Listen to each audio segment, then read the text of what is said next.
श्री स्वामी समर्थ. स्वामी महाराज तुमच्या सर्व चांगल्या इच्छा पूर्ण करो ही स्वामींच्या चरणी प्रार्थना करते आणि आजच्या या नवीन व्हिडिओला सुरुवात करते.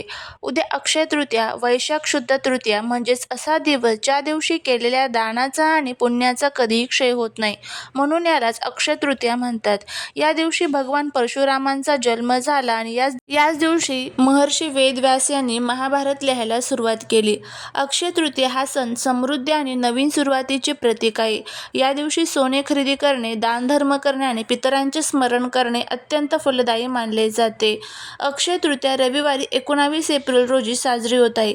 या दिवशी काही अत्यंत दुर्मिळ योग आणि शुभयोग जुळून येत आहेत. अक्षय तृतीयाचा प्रारंभ हा 19 एप्रिलला सकाळी 10:49 होत आहे आणि अक्षय तृतीयाची समाप्ती ही 20 एप्रिलला होत आहे. उद्याच्या दिवशी ग्रहांची स्थिती अत्यंत अनुकूल असून काही योग तयार होत आहे. यामध्ये सर्वार्थ सिद्धी योग तयार होत आहे, रवी योग तयार होत आहे, अमृत सिद्धी योग या दिवशी तयार होत आहे. या दिवशी काय करावे? या दिवशी पाण्याचे माठ दान करणे किंवा घरी त्यांची पूजा करणे अत्यंत शुभ असते. अन्न, वस्त्र किंवा पाण्याचे दान केल्याने अक्षय पुण्याची प्राप्ती होते.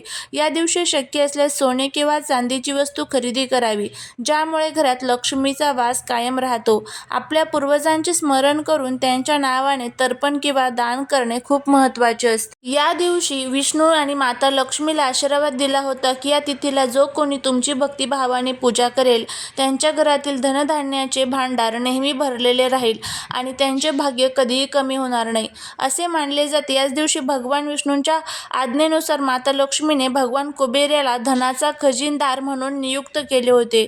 कुबेराने याच दिवशी लक्ष्मीची आराधना करून मोठे ऐश्वर्य प्राप्त केले होते. म्हणून या दिवशी लक्ष्मीनारायणाची पूजा केल्याने आर्थिक अडचणी दूर होतात अशी श्रद्धा आहे. याच दिवशी भगवान विष्णूंचा परशुराम अवतार झाला. विष्णू हे जगाचे पालन करतायत आणि लक्ष्मी ही समृद्धीची देवता आहे. त्यामुळे या जोडीची पूजा केल्याने जीवनात सुख आणि शांती दोन्ही प्राप्त होते. अक्षय तृतीयेला लक्ष्मीनारायणाची पूजा केल्याने विवाहात जीवनात गोडवा येतो, घरातील नकारात्मक ऊर्जा नष्ट होते, केलेल्या दानाचे पुण्य 7 पिढ्यांपर्यंत टिकते.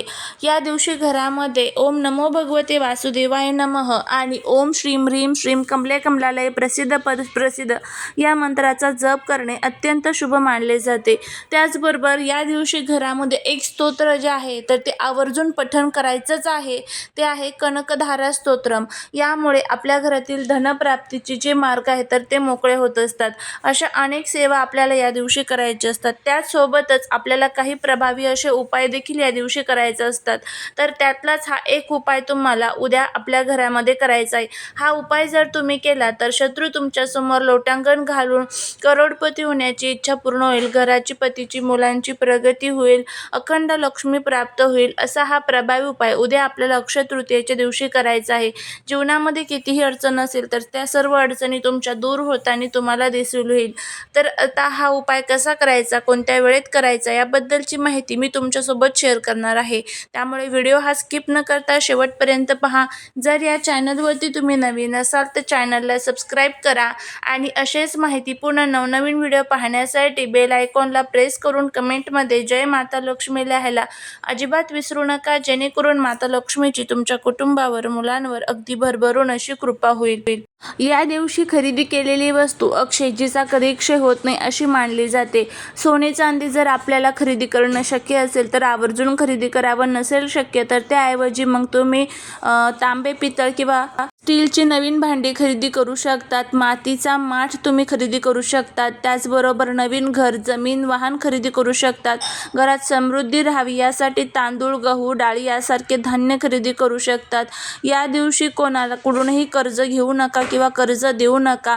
अक्षय तृतीयेच्या संध्याकाळी घराच्या मुख्य दरवाजावर आणि देवघरात दिवा आवर्जून लावा. या दिवशी कांदा, लसूण किंवा मांसाहार टाळा.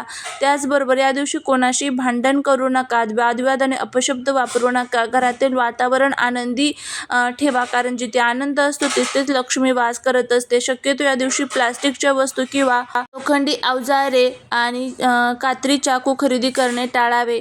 घर साफ करताना जुने लोखंड किंवा भंगार या दिवशी घराबाहेर काढू नये किंवा विकू सुद्धा नये. खरेदीसोबतच या दिवशी पाणी, गूळ, चप्पल, छत्री आणि सातू यांचे दान केल्याने पितृदोष दूर होतो आणि अक्षय पुण्याची प्राप्ती होते. अक्षय तृतीया हा दिवस सिद्ध मुहूर्त असल्याने या दिवशी दिवशी केलेला एक छोटासा उपायाचा प्रभाव आयुष्यभर टिकतो. तुमच्या घरातील मुख्य उंबरठा हा लक्ष्मीच्या आगमनाचे स्थान मानला जातो. पतीची प्रगती, मुलांचे यश आणि शत्रुबाधेपासून मुक्ती मिळवण्यासाठी हा उपाय अत्यंत प्रभावी असा ठरत असतो. अक्षय तृतीयेच्या दिवशी ग्रहांची स्थिती अशी असते की तुमच्या कर्माचे फळ इतक्या पटीने वाढून मिळते. उंबरठ्यावर हा उपाय केल्यामुळे घराबाहेरील वाईट नजर किंवा शत्रूंची बाधा घरात प्रवेश करू शकत नाही. शत्रूची बुद्धी पालटते आणि त्याचे षडयंत्र अपयशी ठरते. उंबरठा स्वच्छ आणि पूजित असेल तर माता लक्ष्मी स्थिर राहते, ज्यामुळे आर्थिक चणचण दूर होऊन करोडपती होण्याचे मार्ग मोकळे होतात. विष्णू आणि लक्ष्मीच्या कृपेने घराच्या प्रमुखाची कामात प्रगती होते आणि मुलांच्या शैक्षणिक आणि करिअरच्या मार्गातील अडथळे दूर होतात. तुमच्या प्रगतीवर जळणारे लोक किंवा शत्रू शांत होतात, जे तुमच्यासमोर नतमस्तक होतील, तुमच्या मार्गातून बाजूला होतील. घरात पैसा टिकू लागेल आणि उत्पन्नाचे नवीन मार्ग निर्माण होतील. पतीच्या व्यवसायात आणि नोकरीत भरभराट होईल. मुलांची एकाग्रता वाढून त्यांना यश मिळेल. तर उद्या आपल्याला हा उपाय कसा करायचा आहे, तर उद्या सकाळी सूर्योदयाच्या वेळी किंवा सकाळी 10 वाजायच्या आत हा उपाय करायचा आहे. यासाठी आपल्याला काय काय साहित्य लागणार आहे, तर बघा, तांब्या म्हणजेच एक कलश घ्यायचा आहे, पाणी, हळद, कुंकू, पिवळी मोहरी आणि 1 रुपयाचे एक नाणं, हे सर्व साहित्य आपल्याला उद्या लागणार आहे. सर्वात प्रथम घरातील महिला जी असते म्हणजेच घरची लक्ष्मी, तिने जर हा उपाय केला तर अतिशय उत्तम. नाही शक्य तर मग घरातील इतर व्यक्तींनी केला तरीही चालेल. स्वच्छ आंघोळ करून घ्यायची आहे. आपल्या घराचा सकाळी सर्वात प्रथम मुख्य उंबरठा स्वच्छ धुवून घ्यायचा आहे. त्यावर गोमूत्र शिंपडायचं आहे. असेल तर अतिशय उत्तम, नाही तर पाण्याने स्वच्छ पुसून घ्या. त्यानंतर उंबरठ्यावर हळद पाण्याचे लेपन करावे. हळद ही शुद्धतेचे आणि सौभाग्याचे प्रतीक आहे. उंबरठ्याच्या दोन्ही बाजूंना किंवा मध्यभागी हळद कुंकवाने स्वास्तिक काढावे. स्वास्तिकवर थोडे तांदूळ आणि शक्य असल्यास एखादे पिवळे किंवा लाल फूल अर्पण करावे. उंबरठ्याच्या जवळ एक छोटा दिवा लावा आणि उदबत्तीने ओवाळून घ्यावे. त्यानंतर आपल्याला हा जो उपाय आहे तर तो करायचा आहे. आता आपण जी पिवळी मोहरी आणि 1 रुपयाचे जे नाणे घेतलेले होते तर ते आपल्या हातामध्ये घ्यायचे आहे. ओम श्रीम ह्रीम श्रीम कमले कमलालय प्रसिद्ध प्रसिद्ध श्रीम ह्रीम श्रीम ओम महालक्ष्मी नमः या मंत्राचा आपल्याला जप करायचा आहे. 11 वेळेस हे नाणे आणि मोहरी हातामध्ये घेऊन त्यानंतर एक रिकामी वाटी जी असते तर ती घ्यायची आहे. त्यामध्ये हे जे साहित्य आहे तर ते तुम्हाला ठेवायचे आहे आणि उंबरठ्याच्या डाव्या साईडला तुम्हाला ही वाटी जी आहे तर ती ठेवायची आहे. उंबरठ्यावरती अष्टलक्ष्मीचे प्रतीक म्हणून 8 टिंब कुंकवाच्या साहाय्याने द्यायचे आहे. त्याचेही पूजन करून घ्यायचं आहे. देवी लक्ष्मी, भगवान विष्णूंचं स्मरण करून तुम्हाला तिथे नमस्कार करायचा आहे. असा हा प्रभावी उपाय तुम्हाला त्या ठिकाणी करायचा आहे. त्यानंतर आता दुसऱ्या दिवशी काय करायचं आहे, तर ही जी पिवळी मोहरी आणि 1 रुपयाचे जे नाणे आहे तर ते तुम्हाला एका लाल कपड्यामध्ये बांधून आपल्या जवळ ठेवायचे आहे. पर्समध्ये, पाकिटामध्ये ठेवू शकता. आणि त्यानंतर जे दिवा वगैरे, वाटी वगैरे असेल तर ते स्वच्छ करून परत नंतर तुम्ही घरामध्ये यूज करू शकता. अशा पद्धतीने आपल्याला हा जो उपाय आहे तर तो करायचा आहे.